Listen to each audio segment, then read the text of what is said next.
사사기 2장 1절 말씀부터 5절 말씀까지입니다. 여호와의 사자가 길갈에서부터 복임으로 올라와 말하되 내가 너희를 애굽에서 올라오게 하여 내가 너희의 조상들에게 맹세한 땅으로 들어가게 하였으며 또 내가 이르기를 내가 너희와 함께 한 언약을 영원히 어기지 아니하리니 너희는 이 땅의 주민과 언약을 맺지 말며 그들의 제단들을 헐라하였거늘 너희가 내 목소리를 듣지 아니하였으니 어찌하여 그리 하였느냐. 그러므로 내가 또 말하기를 내가 그들을 너희 앞에서 쫓아내지 아니하리니 그들이 너희 옆구리에 가시가 될 것이며 그들의 신들이 너희에게 올무가 되리라 하였노라. 여호와의 사자가 이스라엘 모든 자손에게 이 말씀을 이름에 백성이 소리를 높여 운지라. 그러므로 그곳을 이름하여 복임이라 하고 그들이 거기서 여호와께 제사를 드렸더라. 아멘. 대학 합격 통지서가 날아오던 날 어머니는 처음으로 자식들 앞에서 눈물을 흘리셨습니다. 수박 농사를 망쳐 농협의 진빛이 산더미처럼 늘고 무, 배추 값이 폭락해 낙심했던 어머니였죠. 나는 어머니의 그 눈물을 무엇을 의미하는지 너무도 잘 알았기에 꿈에도 그리던 대학 진학을 포기한 채 작은 사무실에 취직했죠. 없는 살림에 생활비 대느라 몇 년, 동생들 학비 대느라 또 몇 년, 그렇게 7년이라는 세월이 흘러서야 겨우 숨 돌릴 틈을 얻어 결혼하게 되었습니다. 하지만 행주 냄새 폴폴 나는 아주마가 된 뒤에도 배움에 열망은 불쑥불쑥 솟구쳤고 방송통신대학의 문을 두드렸습니다. 남들보다 몇 걸음이나 느리고 더뎠지만 정말 열심히 공부하던 어느 날 그 소식을 들은 어머니가 바쁜 농사일을 젖혀두고 한달음에 달려오셨습니다. 애미야, 잘했다. 내가 너 대학 못 가르친 게 두고두고 한이 되었는데. 어머니는 이제 죽어도 여한이 없다며 고쟁이 속 쌈지에서 얼마의 돈을 꺼내 내 손에 쥐어 주셨습니다. 얼마 안 되지만 등록금에 보태 써라.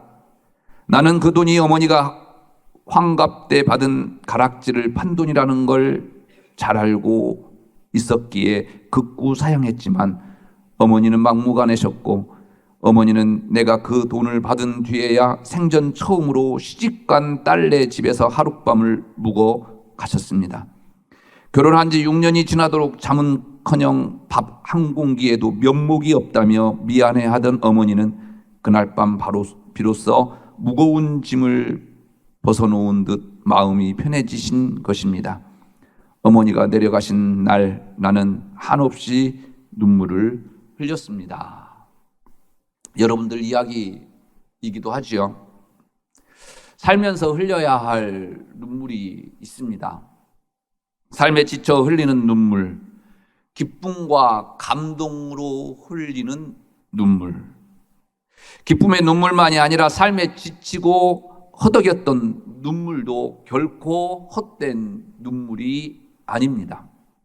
때로는 그 아픈 눈물도 살아야 할 이유와 목적이 되기 때문이죠. 그래서 어떤 눈물이든지 흘려야 할 이유가 있습니다. 출애굽할 때 430년 동안 하나님은 모른 채 했던 그 이스라엘 백성들을 왜 돌아보셨습니까? 여러 해 후에 애굽 왕은 죽었고 이스라엘 자손은 고된 노동으로 말미암아 탄식하며 부르짖으니 그 고된 노동으로 말미암아 부르짖는 소리가 하나님께 상달된지라. 부르짖다, 자크라고 하는 히브리어 단어인데 통곡하다, 부르다라는 뜻입니다. 이스라엘 백성이 고통을 견디지 못하고 큰 소리로 통곡하며 울었다라는 거예요. 그래서 울었기 때문에 하나님께서 그들을 돌아보셨다라는 말씀이죠.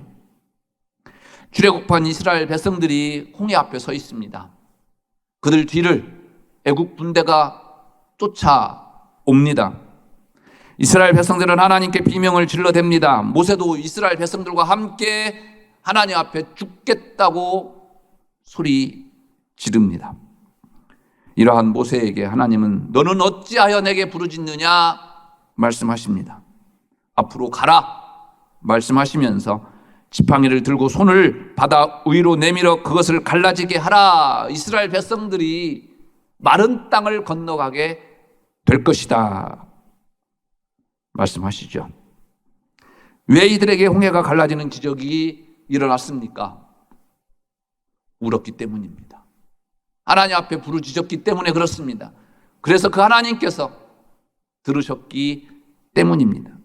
이렇게 울고 또 우는 이스라엘 백성들의 눈물을 하나님은 들으시고 끝까지 광야를 지나 가나안 땅으로 인도하셨습니다.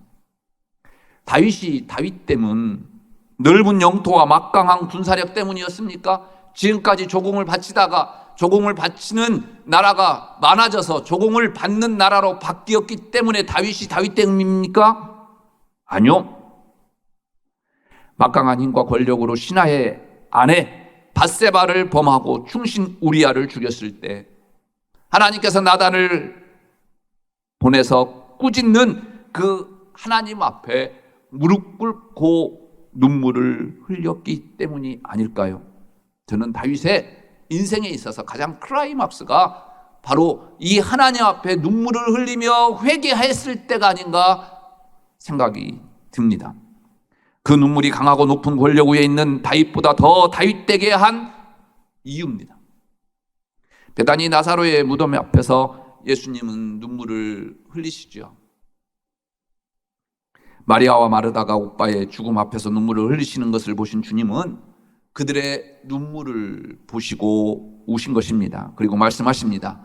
나사로야 일어나라. 그렇습니다. 때로는 눈물을 흘려야 합니다. 왜냐하면 예수님께서 그 눈물을 보시기 때문에. 하나님은 그런 우리의 눈물을 보시고 기억하시며 기도를 들어주시기 때문에 우리는 울어야 하는 것입니다. 우리는 언제까지 그러면 울며 기도해야 할까요? 하나님은 언제 우리의 기도를 들어주실까요? 하나님께서 두려워하지 말라, 염려하지 말라 말씀해 주실 때까지입니다. 어떤 글을 읽다 보니까 아프리카에서는 비가 오지 않으면 뭐를 지내요? 꼭 기우제를 지낸다고 합니다.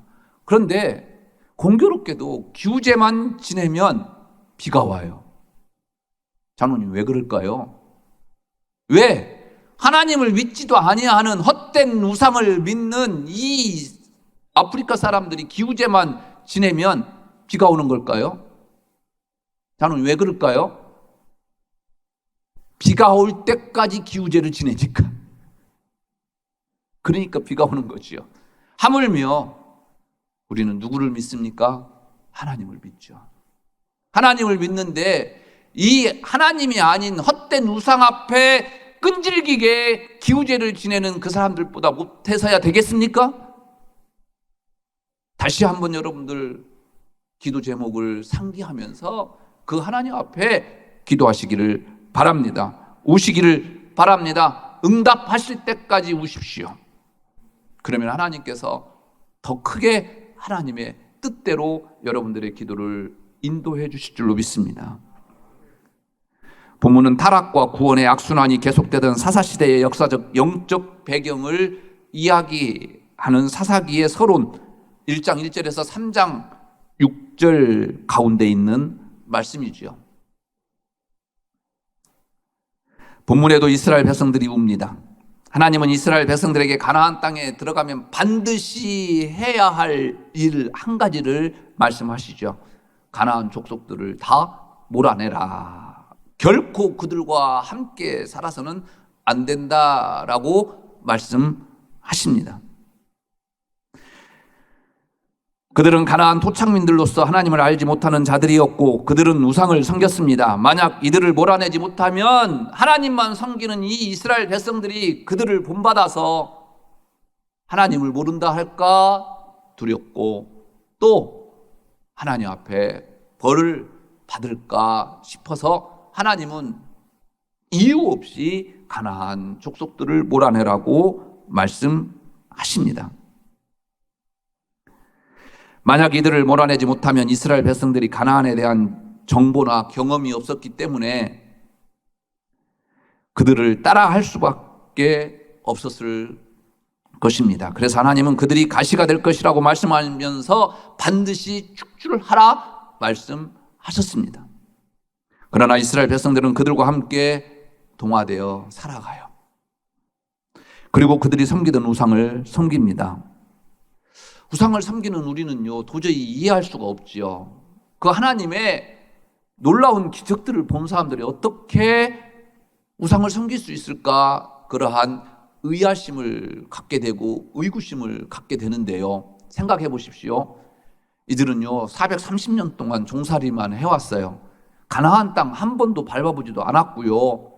어떻게 농사 짓는지 이 가나안에 대한 정보도 하나도 없어요. 그런데 이 사람들은 가나안 토착 세력들이에요. 대대로 이 땅에서 농사를 지어왔고 어느 때 비가 올 것이며 또 언제 무엇을 어떻게 농사 지어야 할지 잘 아는 그러한 사람들이었다라는 거지요. 그러니까 그들이 농사를 지으면 이스라엘 백성들이 지은 것보다도 훨씬 잘 될 수밖에 없었을 것입니다. 그리고 이들이 섬기는 우상이 어떤 우상이었습니까? 바알과 아세라. 이것은 무엇입니까? 풍요의 신이에요. 이것들에게 기우제만 지내면 비가 안 오는데 비가 와요. 아프리카 사람들이 끝까지 기도했던 것처럼 또 비가 올 때쯤 되니까. 그러니까 바알과 아세라가 진짜 신인 것 같지요. 안 그렇겠습니까? 가나안 땅이 생소한 초면부지의 그러한 상황 속에서 그들은 어쩔 수 없이 가나안 족속들의 우상을 섬길 수밖에 없었고 그들의 생활 습관을 따라 할 수밖에 없었을 것입니다.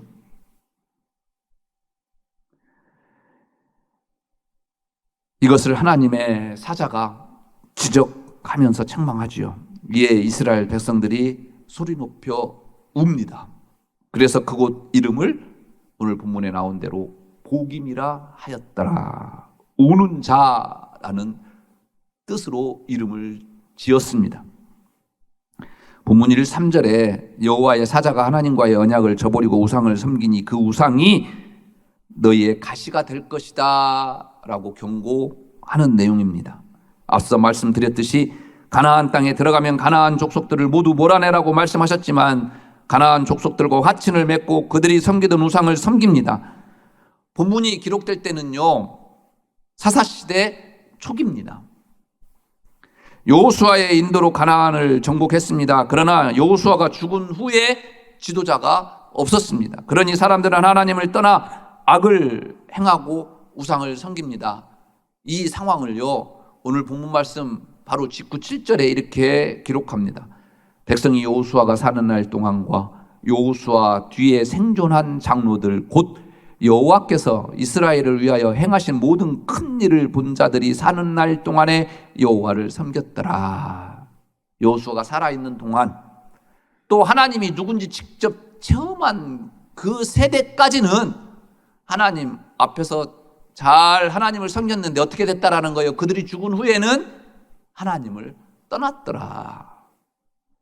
여호수아나 출애굽 지도자들이 살아있을 동안에는 하나님을 잘 섬겼지만 그 후로는 그렇지 못했다라는 말씀이죠.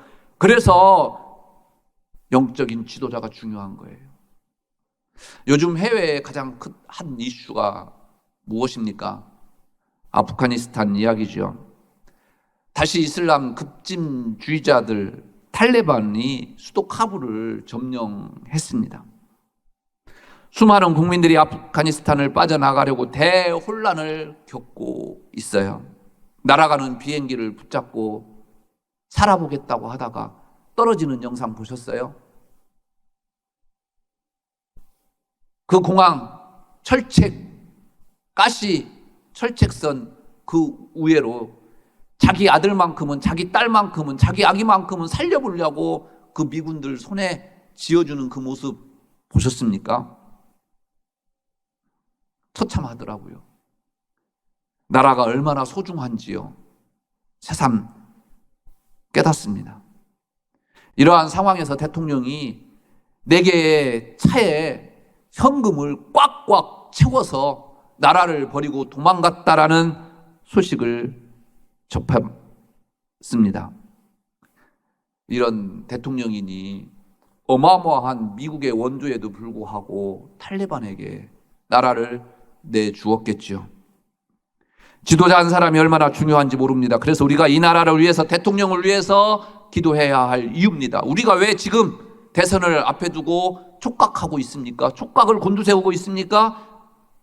여러분들의 그 매의 눈으로 이 땅을 책임져야 할 지도자니까 관심을 갖고 기도해야 하는 이유 아니겠습니까? 본문을 보면 이렇게 지도자가 없으므로 백성들이 죄를 짓고 타락하자 하나님은 그들에게 사자를 보내셔요. 장로님, 이곳이요 은혜의 자리예요. 하나님은요 더 이상 사자를 보내실 필요가 없어요. 사실을 감사한 것은 언약을 어기고 가나안의 우상을 섬기는 이들이 바로 징계받아도 되는데 하나님은 사자를 보내서 먼저 경고를 하신다라는 거예요. 신명기서는 이렇게 이야기하죠. 너는 그들이 조각한 신상들을 불사르고 그것에 입힌 은이나 금을 탐내지 말며 취하지 말라. 내가 그것으로 말미암아 올무에 걸릴까 하노니 이는 내 하나님 여호와께서 가증히 여기시는 것임이니라. 하나님께서 가증히 여기시는 것이라고 분명히 경고했어요. 이미 모세에게 출애굽 과정 속에서 이미 출애굽 끝났어요. 가나안 땅에 들어왔어요. 그러면 이스라엘 백성들 이미 하나님께서 약속을 하셨기 때문에 징계해도 된다라는 거죠. 그런데 하나님은 또 이스라엘 백성들을 위해서 사자를 보내신다라는 거예요. 또 참으시는 거예요. 왜요? 저와 여러분들이 회개할 수 있는, 다시 하나님 앞에 돌아올 수 있는 그 기간을 벌어주시기 위해서. 이것이 저와 여러분들이 믿는 하나님의 사랑, 참 사랑인 거죠. 여러분, 하나님이 우리에게 경고를 보내실 때, 이 사자를 보낼 때 은혜로 알고 받아들이는 것이 지혜입니다. 사도행전을 보면 베드로가 여러 나라에서 온 유대인들에게 예수가 그리스도다라고 증거하지요. 예수님을 십자가에 못 박으라고 외쳤던 사람들에게도 너희가 죽인 예수가 다른 사람이 아니라 그리스도다라고 이야기를 합니다. 이 베드로의 말을 듣고 그들의 반응이 어떻습니까? 그들이 이 말을 듣고 마음에 찔려 베드로와 다른 사도들에게 물어 이르되 형제들아 우리가 어찌할꼬 하거늘. 회개의 역사가 일어납니다. 그런데 이렇게 반응하는 사람이 있는가 하면 예수가 그리스도다, 메시아다, 그 메시아를 너희가 죽였다 스데반이 말하자 그들이 이 말을 듣고 마음에 찔려 그를 향하여 이를 갈거늘. 이들은 마음이 찔리자 회개하는 것이 아니라 이를 갑니다. 심지어 그들의 길을 틀어 막아요. 오늘 본문을 보면 사사시대에 찾아보기 힘든 장면이지요. 본문 4절을 보세요. 그들은 먼저 웁니다. 그리고 어떻게 합니까? 하나님 앞에 나아가서 제사를 드려요. 그런데 거기까지는 참 좋았어요. 한 발짝 더 나아갔으면 하는 아쉬움이 참 진하게 남습니다. 이스라엘 백성들이 하나님의 사자의 말을 듣고 울며 뉘우칩니다. 그래서 복임, 우는 자들이라는 지명으로 불렀습니다. 그리고 하나님께 제사 드립니다. 여기까지 참 좋습니다. 이것이면 됐나요? 아니요. 한 발자국 더 앞으로 나아가야 합니다. 그게 뭡니까? 돌이킴, 회개가 이들에게는 없었습니다. 돌이킴이 무엇입니까? 하나님이 하지 말라고 했던 것을 끊는 거예요. 뭡니까? 화친을 맺었던 이 가나안 족속들과 헤어지는 거예요. 그들이 지금까지 섬겨왔던 하나님만을 위해서 잠시 외도했던 바알과 아세라의 상을 찍어서 불태웠어야 합니다. 그런데 성경에는 이 모습이 보이지 않아요. 정복자들의 무자비한 강탈과 폭력이라고 하는 둘레에도 그렇게 해야 했습니다. 정복자들의 논리가 이렇게 합리화되겠지만 하나님이 그렇게 하라 말씀하셨기 때문입니다. 일단 이스라엘은 그 하나님의 말씀에 순종해야 했습니다. 그러면 분명 하나님께서도 가나안 족속들도 돌보셨을 것입니다. 이삭과의 싸움에 도망친 이스마엘을 돌보신 하나님입니다. 가나안 족속들도 하나님의 은혜 안에 있는 사람들 아니겠습니까? 그건 하나님 몫이에요. 그러나 우리에게 말씀하신 그 말씀만큼은 120% 순종하고 따라야 할 의무가 저와 여러분들에게 있어야 된다는 거죠. 그런데 복임, 회개하고 눈물을 흘렸지만 돌아섬이 없었던 이 이스라엘 백성들이 못내 아쉬운 게죠. 오늘 이스라엘 백성들은 통곡과 하나님께 희생제사를 드리는 것으로 그쳤을 뿐 진실된 회개까지는 이르지 못합니다. 즉 그들은 사자를 통해 하나님의 책망을 듣고 두려움에 소리 높여 통곡했지만 하나님이 원하시는 대로 가나안 사람들과의 관계를 끊고 그들이 우상제단을 부숴버리는 진정한 회개의 열매를 맺지 못한 채 이전의 죄된 생활로 다시 돌아가서 사사시대는 또 계속됩니다. 그래서 사사기의 역사는 하나님이 아닌 자기 소견에 옳은 대로 행하는 역사로 기록됩니다. 영상 하나 보시겠습니다. 재밌는 영상입니다.